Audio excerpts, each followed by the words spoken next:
Khirbet Sufin. The Mosque of Qalqilia, an Arab town which until 1967 had been on the Jordanian side of the Armistice line. From Qalqilia to the sea lies the narrow waistline of the State of Israel. The town of Kfar Saba, less than 3 miles from here, the coastal plain, Israel's densely populated heartland.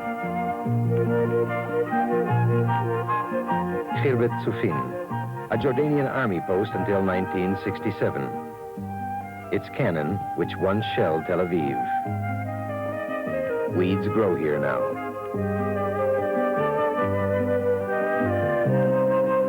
Deep cement-lined trenches connect the firing positions from which Jordanian gunners once held the vital infrastructure of Israel at their mercy.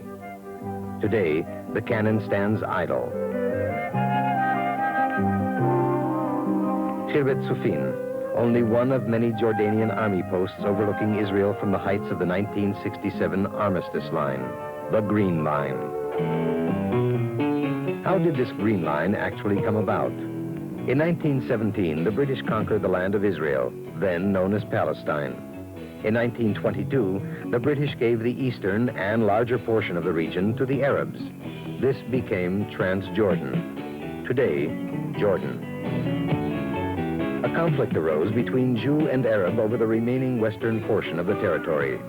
Violence and terror became the order of the day. While claiming national and political rights for the Palestinian Arabs, Arab leaders refused to acknowledge any such rights for the Palestinian Jews. In November 1947, the UN Assembly voted for another partition, this time of Western Palestine into Jewish and Arab states. The Arabs threatened war and immediately made good their threat. Meanwhile, the British evacuated the country, and on the 14th of May 1948, the Jews proclaimed the establishment of the State of Israel. On the following day, the armies of 5 Arab nations, Syria, Iraq, Jordan, Lebanon, and Egypt, invaded the newborn state. Jordan captured Judea and Samaria, including the old city of Jerusalem, while the Egyptians held the coastal strip around Gaza. Finally, there was an armistice. The armistice line between the opposing troops became the Green Line. In its first 2 decades, Israel grew and developed within the confines of the narrow coastal plain at the foot of the Judea and Samaria mountains. Its width varied from 9 to 22 miles. 2/3 of Israel's population is concentrated in this narrow region.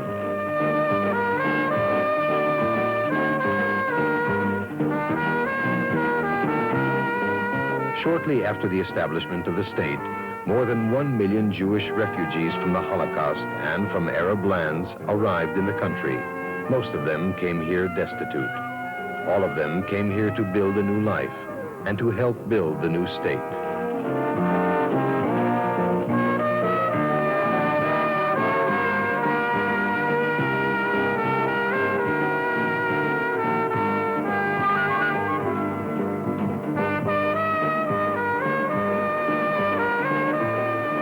It is in this strip of land that most of Israel's heavy industry and commerce are centered.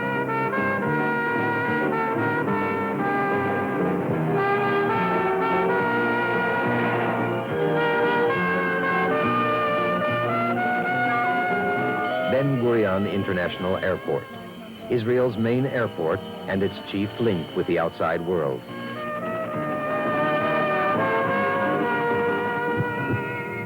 For 19 years, the Jordanians controlled part of the western portion of the land of Israel. During these 19 years, more than 10,000 border incidents occurred in which Israeli civilians were killed and wounded, and property was destroyed. There were many Khirbet Sufins, many points which looked down over Israel, controlling its every breath and heartbeat. Nebi Samuel, just east of the Green Line, dominates the capital of Israel, Jerusalem, and its approaches.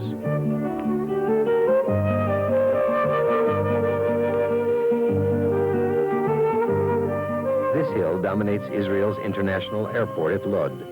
From its crest, all incoming and outgoing air traffic can be neutralized. With the country facing an army of hostile Arab nations to the east, the airport has become, in a very real sense, Israel's lifeline. This hill controls the valley of Jezreel, the nation's breadbasket.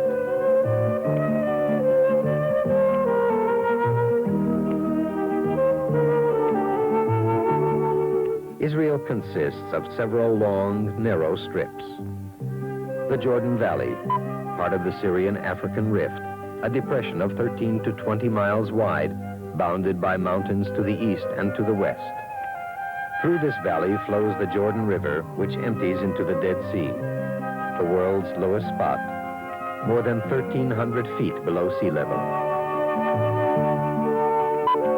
The eastern slope of the Judea-Samaria Mountains.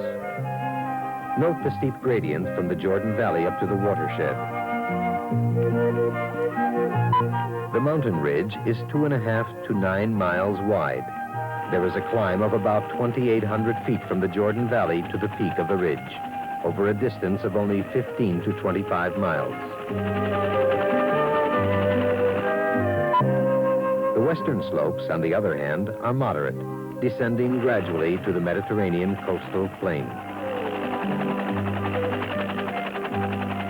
What does all this mean in military terms? The tremendous differences in height on the eastern side of the ridge between the Jordan Valley and the mountaintops within such a short distance create an extremely steep slope. Whoever occupies this mountain range completely dominates the Jordan Valley, by sight and by fire. The Jordan River is not a difficult obstacle. Its bridges and passes make the crossing a relatively simple operation. It does, however, require time, a precious military commodity. Once across the Jordan River, an attacking force is severely limited. It can ascend the mountains only along 5 existing routes: the Jericho-Jerusalem route, the Jericho-Ramallah route, the Ma'ale Ephraim-Aqrabah route, the Damya Bridge-Nablus route, the Mechola-Tubas route. An attacking force coming from the east is obliged to make its way upward along the narrow valleys. It cannot fan out, while the defenders, even with a small force, can seriously delay the advancing armies.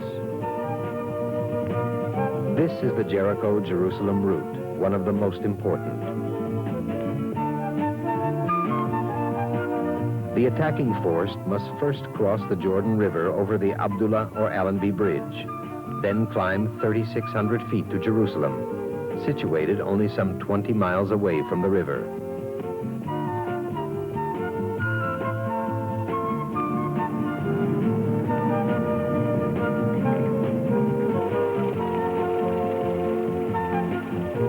From various points along this route, such as Ma'ale Adumim, the defenders have complete control over the entire axis. The Damya Bridge-Nablus route is the most likely axis for an enemy thrust. A distance of approximately 25 miles separates Nablus from the Damya Bridge.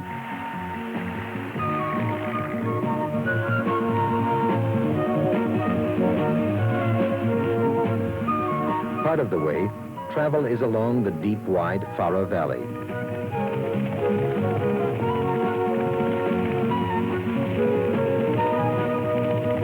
This route is completely dominated from the overlooking hills.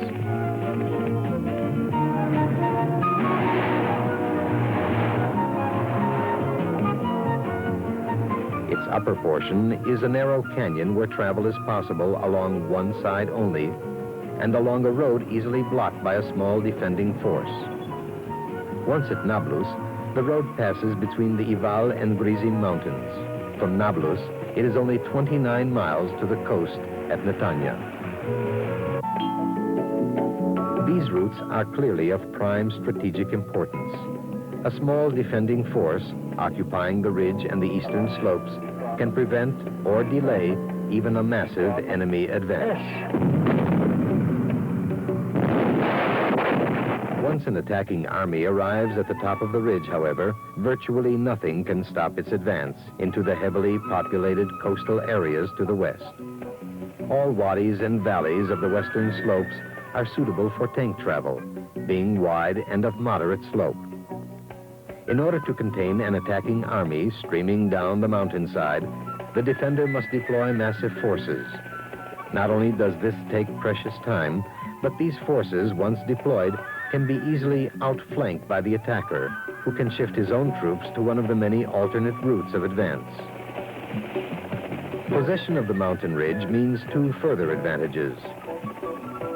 One, a route running north-south enables the defender, if necessary, to move rapidly from one axis of attack to another.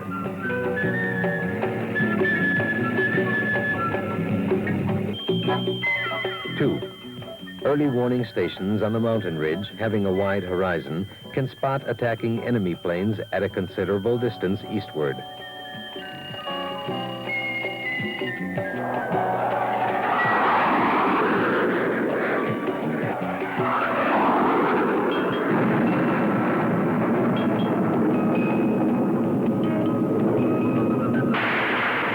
However, should these warning stations be installed, not on the mountain ridges, but along the western foothills, attacking aircraft would be visible only once they cleared those ridges, and early warning would be reduced to mere seconds. What then does control of the territory provide? Close control of the Jordan River and its passes means early detection of hostile enemy movements on the eastern bank of the Jordan and the possibility of effective interception. It means complete control over the Jordan Valley and of the axis leading upwards from it, including the ability of a small defending force stationed on the mountaintop to halt or delay an enemy offensive. Control of the territory also means time, crucial hours and days during which a small defending force can contain an enemy offensive, while reserve units, the major portion of Israel's order of battle, are mobilized to reinforce the defending troops. The battle between defender and attacker will occur at a distance from Israel's population centers. Early warning stations on the mountain ridges provide visual control over the length and breadth of the territory. This means precious warning time, time that can make all the difference. A withdrawal of the Israeli Defense Forces from Judea and Samaria to the 1967 Green Line would enable an aggressor from the east, whose forces are always at hand, to advance unhampered from the Jordan Valley to the Green Line. Any such move would oblige Israel at once to mobilize all of its reserves, bringing the country virtually to a standstill. Thus, even a small enemy force would be able to cause serious damage to Israel with almost no effort. Jerusalem, the capital of Israel, and its approaches would be under constant threat. Israel's main international airport would be paralyzed. No plane would be able to land or take off. The fertile fields of the Jezreel Valley would be threatened. The metropolitan industrial complex of Tel Aviv would be under the constant menace of enemy guns.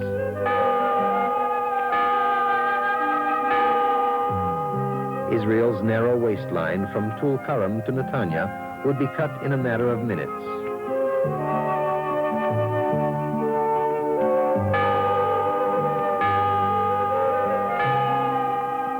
Will Israel's borders revert once again to Khirbet Sufin? Will Khirbet Sufin once again be a hostile enemy position? Or shall the weeds continue to grow at the base of that cannon?